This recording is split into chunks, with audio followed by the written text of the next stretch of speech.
महाभारत की ऐसी 4 शक्तिशाली वस्तुएं जो आज भी इस धरती पर मौजूद है। कौन सी है ये शक्तिशाली वस्तुएं जो देवताओं द्वारा छुपा कर रखी गई हैं? आप देख रहे हैं स्पिरिचुअल वाइब्स टेक। तो चलिए अब करते हैं ज्ञान की बात। वीडियो में आगे बढ़ने से पहले हमारे चैनल को सब्सक्राइब अवश्य करें और बेल आइकन जरूर दबाएं। भारत देश को योग, ध्यान, आध्यात्मिक, रहस्य और चमत्कारों का देश माना जाता है। वेद, पुराण, रामायण और महाभारत में ऐसी हजारों घटनाक्रम और वस्तुओं के बारे में वर्णन मिलता है जिन पर आधुनिक युग में आज तक शोध जारी है। और आज हम आपको महाभारत में छुपाई गई ऐसी 4 शक्तियों के बारे में बताएंगे जो अगर आज के कलयुग में किसी मनुष्य को मिल गई तो वो सर्वस्व हो जाएगा। इसमें सबसे पहले नाम आता है कर्ण के कवच और कुंडल का। ऐसा कहा जाता है कि कर्ण के कवच कुंडल लेने के बाद देवराज इंद्र स्वर्ग में प्रवेश नहीं कर पाए, क्योंकि उन्होंने इस कवच और कुंडल को झूठ से प्राप्त किया था और स्वर्ग में किसी भी झूठी चीज को अंदर ले जाया जा नहीं सकता। ऐसे में उन्होंने इसे समुद्र किनारे पर किसी स्थान पर छिपा दिया। कोई कहता है कि इसे ओम पर्वत पर छिपाया गया है और इसके बाद चंद्रदेव ने इसे देखकर वो कवच और कुंडल चुरा लिया।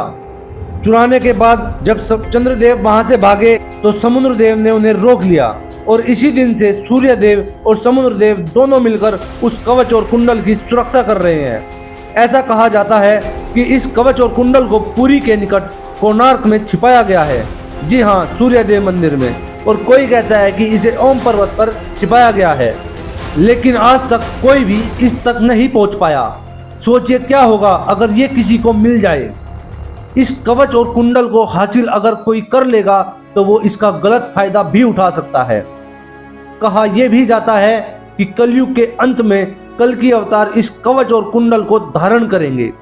आपका क्या मानना है कमेंट बॉक्स में जरूर बताएं। अगला है दिव्य धनुष और तर्कस। दधीचि ऋषि ने देश के हित में अपनी हड्डियों का दान कर दिया था। उनकी हड्डियों से 3 धनुष बने। पहला गांडीव धनुष, दूसरा पिनाक और तीसरा सारंग धनुष। इसके अलावा उनकी छाती की हड्डियों से इंद्रदेव का वज्र बनाया गया। पिनाक धनुष शिव जी के पास था जिसे रावण ने ले लिया। वहीं रावण से ये परशुराम जी के पास चला गया। परशुराम जी ने इसे राजा जनक को दिया। राजा जनक की सभा में श्री राम ने इसे तोड़ दिया। सारंग धनुष विष्णु के पास था। विष्णु के पास से यह श्री राम के पास गया और उसके बाद श्री कृष्ण के पास गया। गांडीव धनुष अग्निदेव के पास था जिसे अर्जुन ने ले लिया, लेकिन माना जाता है कि ये सभी दिव्य अस्त्र थे जिसके कारण इनको नष्ट नहीं किया जा सकता था। सिर्फ और सिर्फ पिनाक धनुष ही नष्ट हुआ था। उसके अलावा सारंग और गांडीव धनुष आज भी इस कलयुग में मौजूद हैं, लेकिन वे धरती के किस कोने पर मौजूद है ये कोई नहीं जानता। अगला है अश्वत्थामा की मणि। मणि एक प्रकार का चमकदार पत्थर होता है। मणि को हीरे की श्रेणी में रखा जाता है। इन्हीं में से कुछ मणियां चमत्कारी भी होती है। जिसके पास भी ये मणि होती है वो कुछ भी कर सकता है। रावण ने कुबेर से चंद्रकांत नाम की मणि छीन ली थी। वो मणि आजकल वैजनाथ मंदिर में विद्यमान है। द्रोणाचार्य के पुत्र अश्वत्थामा के पास भी एक चमत्कारी मणि थी जिसके बल पर वह शक्तियों की सहायता से अमर हो जाता था। भगवान श्री कृष्ण ने उसकी मणि को उससे छीन लिया था। कहते हैं अर्जुन ने यह मणि द्रौपदी को दे दी थी। इसके बाद द्रौपदी ने युधिष्ठिर के अधिकार में इसे रख ली। युधिष्ठिर के पास से यह मणि किसके पास चली गई इसका उल्लेख महाभारत में नहीं मिलता, लेकिन शिव महापुराण के अनुसार अश्वत्थामा आज भी जीवित है। अश्वत्थामा गंगा के किनारे निवास करते हैं, किंतु उनका निवास कहाँ है यह कोई नहीं जानता। लेकिन कहा यह भी जाता है कि वो मणि जो अश्वत्थामा की मणि थी वो आज तक सही सलामत है, लेकिन कहाँ पर है, किसके पास है ये कोई नहीं जानता। कहते हैं कि आने वाले समय में अश्वत्थामा की मणि कल की अवतार द्वारा उन्हें वापस की जाएगी ताकि वो और अश्वत्थामा मिलकर कली पुरुष का अंत कर सके।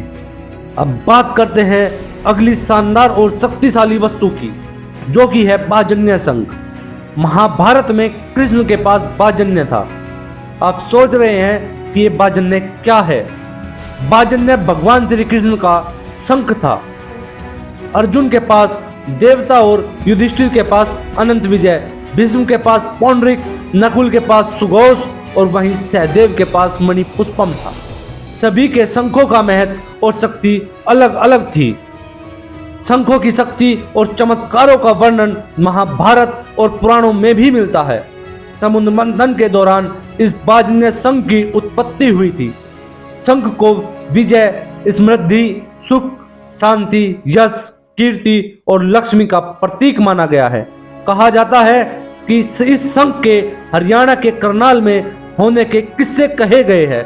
माना जाता है कि करनाल से 15 किलोमीटर दूर पश्चिम में काचवा और बहलोलपुर गांव में स्थित किसी पराक्षर ऋषि के आश्रम में रखा हुआ है, लेकिन इसके पीछे का सच क्या है यह कोई नहीं जानता। आपके इस बारे में क्या मत है, क्या विचार है, कमेंट बॉक्स में जरूर बताएं। और ये भी बताएं कि अगर ये चारों वस्तु किसी व्यक्ति को मिल गई तो उसके बाद क्या होगा। वीडियो अगर आपको अच्छी लगी हो तो लाइक करें, सब्सक्राइब करें और ज़्यादा से ज़्यादा शेयर भी करें। देखते रहिए संपूर्ण ज्ञान का केंद्र बिंदु स्पिरिचुअल वाइब्स टेक।